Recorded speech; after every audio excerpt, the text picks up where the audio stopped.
So we talked about antibiotics in the meats, whether it's from meat or taking an antibiotic. When we do that damage to the gut microbiome and we lose volume or different species, how do we go about bringing different species back in? So what I'm getting at here is, say we're eating a wide variety of fruits and vegetables. We're providing food for the microbiome that's down there. But what if we've lost key species because of some of these different things we've done throughout our life? How do we get those species back in there to then feed them with fiber over time and then build them back up? These are questions. This question that you're asking right now is, I would say, is one of the foundational questions that we have not yet clearly answered. And the reason why we haven't, because we want to, is the limitations of our laboratory techniques as humans. So unfortunately, we're not God, and we don't see all and understand all. So we have to apply laboratory techniques to try to understand. But there's a lower level of how much those laboratory techniques can detect. So effectively what I'm saying is, if a microbe disappears where we no longer detect it, is the microbe gone? Or is it just so low that we can't detect it, like dormant? And we don't fully know this. What we do know is this. So Justin Sonnenberg, who's at Stanford University, he's doing a lot of the research in this area. And he actually did some work with the Hadza, which is a tribe of hunters and gatherers that live in Tanzania. And so the Hadza, many people have heard of the Hadza, but for those who have not, just in case, these people, they're living a pre-modern lifestyle, meaning like they don't have agriculture at all. They're foraging and they're hunting, and that's it. And when you look at their diet, they're not going to the supermarket. So it could be the summertime, and I may go to the store and buy apples, which is a fall food. Those clearly are not locally sourced, right? They wouldn't have access to that. They have to get whatever is locally available because they're foraging. And so when Sonnenberg studied them, he was looking at their microbiome. And what he noticed, which I find to be very exciting and interesting, is that there were certain microbes that were seasonal. They would disappear when the fruit, like let's say there was a specific berry. This berry is out of season. We can't find those microbes. Where did they go? But then the berry comes back in season, and guess what happens? The microbes come back. And so did those microbes like truly go extinct, or were they just dormant and waiting for their food supply to come back? I don't know. And I don't know that we have the ability to answer that question with clarity just yet. But what I do know is this. Number one, the microbiome is adaptable. When the berries come back, the microbiome changes in order to get that food supply and get the digestion up and running. Number two, when you eat a wide variety of different plants, you are feeding and serving a wider variety of these microbes. And so the berry is just one example, right? You're adding this berry back into your food supply, or you remove it and these microbes go away. Well, they've actually shown this in clinical research, Jesse, and it's not just one study, it's actually multiple studies at this point. But the most powerful study, and the one that I always cite, going back a few years ago, is called the American Gut Project. And the American Gut Project, by the way, is more than just an American thing. This was actually an international project of more than 11,000 people. All of them provided stool specimens, and all of them provided information about what they were eating and how they were living. And so the biggest study to date connecting microbes and diet and lifestyle. And when they did their analysis, they discovered that there was this one factor that was the most powerful thing in terms of determining whether or not you had a healthy gut. and that was the variety of plants in your diet. So specifically, people that were eating at least 30 varieties of plants per week were the ones who had the healthiest guts. And it comes back to this Sonnenberg idea that I was just describing in the Hadza, which is that when you add the different varieties of plants in, then you feed those microbes, whether they are dormant or extinct, they show up. And on the flip side, when you restrict your diet or you withdraw from variety, which, by the way, that would not make you unique as a person, that would make you normal in today's society, because the food system basically wants us to eat wheat, corn, and soy. And that's about it. So as you sort of fall into this trap of what the food system wants you to eat, you are on a less diverse diet. And then you have a less diverse microbiome as a result of that. And the reason why diversity is such an important point is that we basically attribute the health of your microbiome to the diversity within your microbiome. So this becomes a very important factor. The golden rule. Yeah, this is the golden rule. So this is, I like to call it the golden rule because regardless of how I eat, I'm not here to make people eat the way that I eat. What I care about is that, as a medical doctor, that I can provide information that people can apply to their own life in a way that works for them. And no matter who you are, I'm pretty sure that this has not been a focus for the vast majority of people here. And so I call this the golden rule because no matter who you are, no matter what dietary pattern you follow, this is something that you can apply. And I think it's very tangible, very easy to follow, and can be potentially game-changing for a lot of people. I want to make sure I highlight what you're saying here because it is very important. The fact that, because we talked about earlier, the fact there's soluble versus insoluble fiber. And what we're getting into now is it's even more complex than that. It's not just about getting this many grams of fiber, whether it be soluble, insoluble. Plant diversity matters. And having a diverse array of plants is what's going to make that microbiome flourish. So the way the medical system is simplified it, and whatever, I don't even know, you would know the number that they recommend getting grams of fiber a day. That is just so oversimplified because it's well beyond a number. We got to get the diversity of plants on a regular basis. 100%. So, essentially what you're saying and what I am backing up is stop counting grams of fiber. Start counting plants. That's what matters. You could eat a diet that's exclusively kale. And kale is reportedly the healthiest food on the planet or the most nutrient dense food on the planet. And that is a horribly unhealthy diet. You need variety. And when you fall into the trap of just counting grams of fiber, you're engineering your diet in a way that actually, can it help a person who's fiber deficient? Of course it can, right? You can still move in the right direction by simply adding more grams of fiber. But really what you want is instead to focus on the varieties of plants. And when you eat a wider variety of plants, not only are you going to get the grams of fiber, but you're also going to get all the different phytochemicals and polyphenols and all the other good stuff that you get from all of these different plants. They all have something different that they can offer you, and it's good for your health. I'm excited to introduce you to Organifi Red Juice. This caffeine-free drink will give you an energy boost. It contains powerful adaptogens, made with real berries, and it's sweetened with monk fruit. Click the link in the description to save 20%. And now back to the show. One thing I found really fascinating in your book was where you talked about plants having their own microbiome. So let's talk about how that works and how that goes about interacting with our microbiome. And another layer on that, is that a piece of why the diversity matters? Dude, it gets so crazy when you start thinking about the scope of this. So first of all, the first life on this planet was not a dinosaur. Though they're actually very recent in terms of the history of Mother Earth. The first life on this planet, we believe, were archaea. Archaea showed up about 4 billion years ago. There's a dig site in Greenland where they found them. And it's interesting. So 4 billion years. We've only had oxygen for about 2.5 billion years.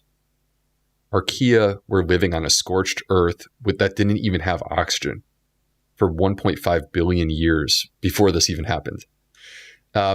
Microbes have been there from the beginning. That's my point. Microbes have been there from the beginning. The very first human, whoever this person was, whatever we want to name this person, they had a microbiome. Every living human has had a microbiome, but all life on this planet has a microbiome. Not just humans, but also plants and bugs and the soil and the ocean. They're everywhere. Microbes are ubiquitous. And if there are no microbes, there's a reason why. It's not death, it's not decay, because death and decay involve microbes too. If there's no microbes, it's because humans have used chemicals that we've developed in the last 100 years. Right? That's the only way that you can sterilize something, aside from like going back to, 150 years ago in pasteurization, which is heating something up to basically cook it to the point of killing the microbes.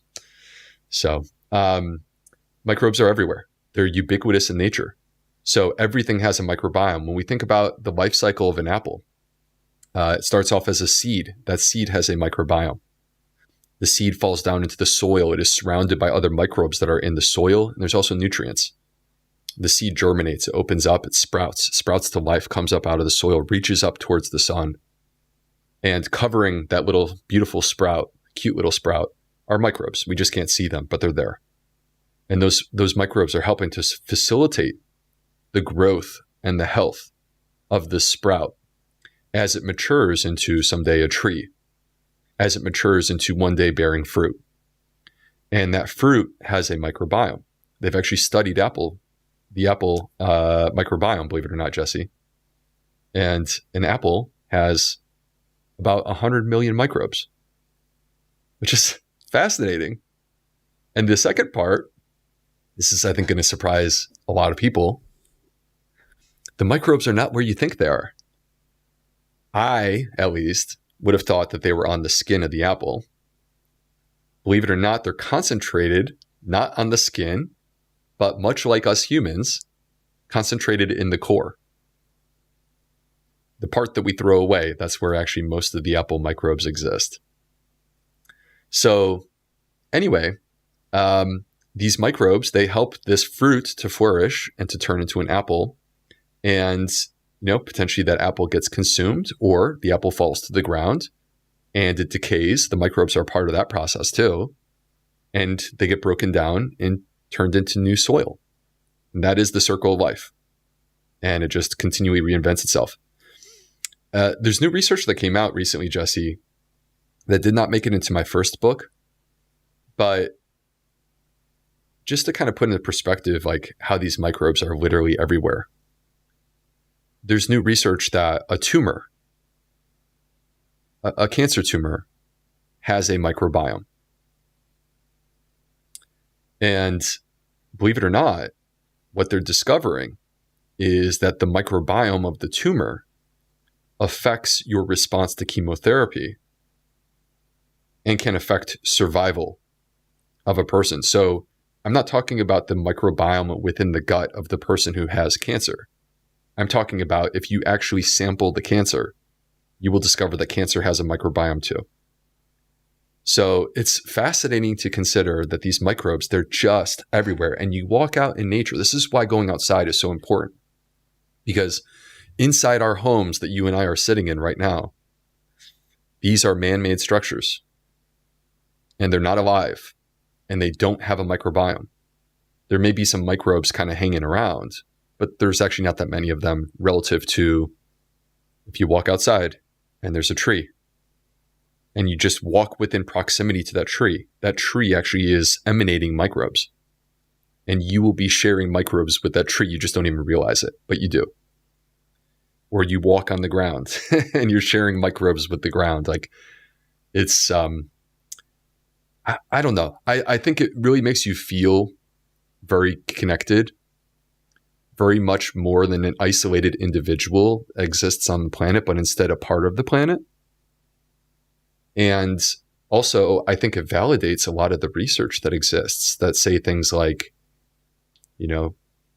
taking a walk outside, or a forest bath, or putting your feet into the ground, or gardening. It just starts to feel like, wow, these connections, they're not just like a hippie thing, they're real. And we just didn't understand them because we couldn't see the microbes with our own eye, but they're there.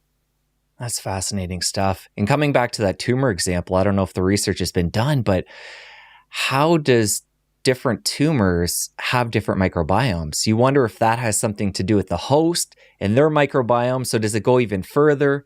Like how... Very complex, and we won't have answers to all this, but it's interesting to think about. I don't have an answer to that, but our blood is not as sterile as we think it is. There is a barrier, and that barrier is your gut. The wall of your gut separates, these 38 trillion microbes living inside your intestine from the bloodstream. But that barrier can also be injured. And this is what you read about when you read about leaky gut. So there is some exchange where microbes can get access to the bloodstream. And perhaps that's part of how the tumor ultimately develops a microbiome. The microbes are everywhere. So like the bloodstream is not completely sterile. But what they have found is that if you look at the diversity, so we were talking a moment ago about diversity in the gut and how like increased diversity is a measure of health. So like the Hadza have a far more diverse microbiome than any Western human. And a loss of diversity is associated with disease. So like if you take a human gut and you look at the diversity of people who have, for example, Crohn's disease, or ulcerative colitis, you will find that they have reduced diversity within their gut. Well, if you look at a tumor microbiome, so not the gut anymore, we're talking about the tumor itself. What they found is that the tumor has diversity. And when there's a loss of diversity within the tumor microbiome, those are the tumors that don't respond to chemotherapy. So it's a poor prognostic indicator when you have a poor diversity within the microbiome. It's crazy. We're just getting started. That's what I was going to say. You can only imagine 10 years from now where we're going to be. But what I want to do before we get too far, of course, I want to talk about leaky gut. You brought that up. But before we do, let's come back to the apple. Let's talk about within our gut, how the microbiome of that apple, again, that's just one example. We know there's microbes everywhere now. But how does that interact with our microbiome? Do we actually take some of those microbes when we eat that? You mentioned, the leaky gut and if it gets into the bloodstream, but now we're talking about it actually being digested, making it to the colon. Will some of the bacteria from that apple or a different piece of fruit or different plant material, will that impregnate in our microbiome and then start a new strain there? The apple has 100 million microbes. Any living food has a microbiome. So that, by the way, includes not just plant products, but also animal products, that there would be microbes on the meat as well. And these microbes, they are ingested and they come into our stomach, and our stomach has stomach acid, and it's there for a reason. The stomach acid is intended to clean and sterilize. So many of the microbes will not survive exposure to stomach acid. Now, by the way, this is not an argument in favor of reducing stomach acid. We evolved to have stomach acid for a reason. Okay, but many of those microbes will not survive that. So with 100 million microbes, it becomes more difficult to see these microbes showing up, for example, in your stool on the other end, right? If they were showing up in the stool, then you would know that those microbes actually survived. Do some of them survive? I would expect yes. Like, I don't think your stomach acid is so efficient that it kills all 100 million. I think it just reduces it substantially. But if we take a food that's more dense in terms of the colonization of microbes, a probiotic food, I'm talking about fermented foods. Fermented foods contain far more than 100 million microbes. Fermented foods may contain billions of microbes. Some estimates even more than that. Like, it can get pretty wild in terms of how many microbes could be in sauerkraut. And when you consume these fermented foods, actually in the American Gut Project, Jesse, the one that I was citing before, speaking about how they found that diversity of plants was the number one predictor of a healthy gut. Well, they actually took a look at fermented foods and discovered that when people were eating fermented foods, those microbes were showing up in stool specimens. Now, are they just passing through? Or are they actually impregnating and sticking? Now, this is a question that I didn't have an answer to when I wrote Fiber Fueled, my first book. Fiber Fueled came out in 2020, but I wrote it mostly in 2019.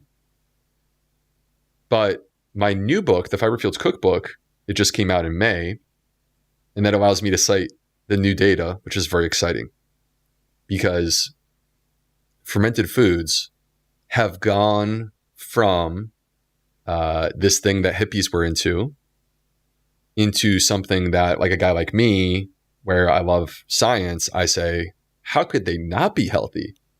They got prebiotics, they got probiotics, they got all these like unique phytochemicals. They have to be good for us. They have to be good for our gut. That's what I was saying when I wrote Fiber Fueled back in 2019. New research, actually from a name that I mentioned earlier, Justin Sonnenberg, Stanford University. He was the one that went to the Hudza we were talking about before. Well, now he's back in Loma Linda, California. Or not Loma Linda, I'm sorry. Gosh, I can't even, I'm sorry, I'm blanking on where Stanford is, but outside of San Francisco. And he's back at Stanford. And effectively what they did is an interventional trial. And they had people who, like, let's be honest, most of us don't eat fermented food, maybe some yogurt once in a while. That's about it.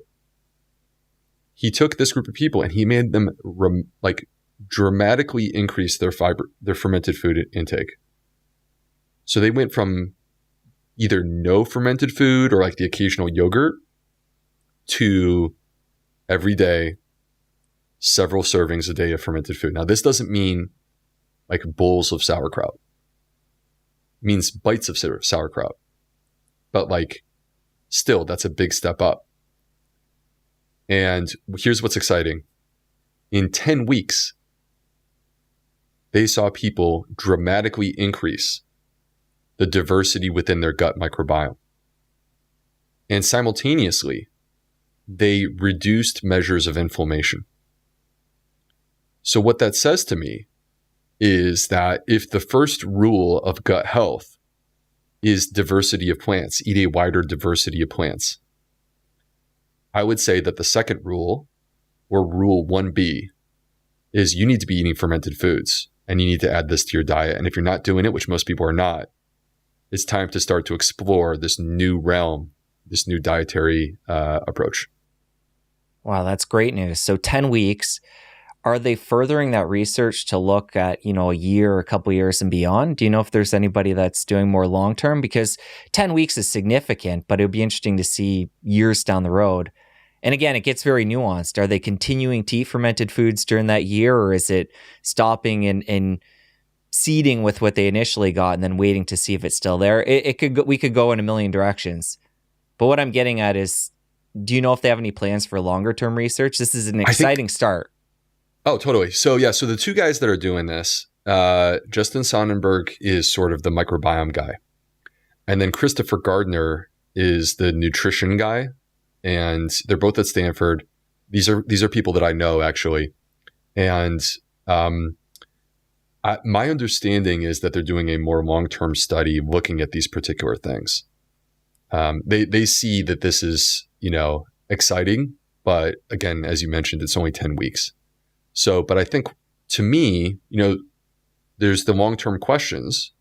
What happens long-term? Is this sustainable? Are people going to stick with it? Do you have to stick with it? I think you do. I think you do need to stick with it. I think you need to make this a part of like a healthy dietary pattern, not a diet. And But I think that the point, though, is this. It is so exciting to know that no matter where you are right now, here's this possibility. Like, you're struggling. You don't know if healing is possible. And what this is saying to us is healing is so possible. And it's just a matter of being empowered with the right information. And coming back to a point you highlighted before, it happens relatively quickly. We're talking within 24 hours, the microbiome is changing when we start to change what we put into it. Within 24 hours, your microbiome is changing. To have a sustained, significant shift, it's certainly going to take longer than that. But this is, and this is where I think that choices that we make, bear in mind that your microbiome is adapted to whatever it is that you've been eating, good or bad, for the last 3 months. So when you move towards making the changes that you and I are talking about here today, I would really encourage people who are listening to us and they're motivated and they're excited, they want to do this. Don't whiplash your gut. Don't be too radical all at once. Small changes turn into healthy habits when you do them repeatedly. Healthy habits can be life transforming in terms of your gut microbiome because you stick with them. And it's not about a diet, it's about a lifestyle. And you're trying to build a healthy lifestyle. And so these tools that we're creating here today, it's about implementing them slowly, starting where you are, and not trying to be too much all at once, but in fact, just taking small steps in the right direction and celebrating that progress. If you enjoyed that clip, press here for the full episode. I'll see you over there. I call this the golden rule because no matter who you are, no matter what dietary pattern you follow, this is something that you can apply. And I think it's very tangible, very easy to follow, and can be potentially game-changing for a lot.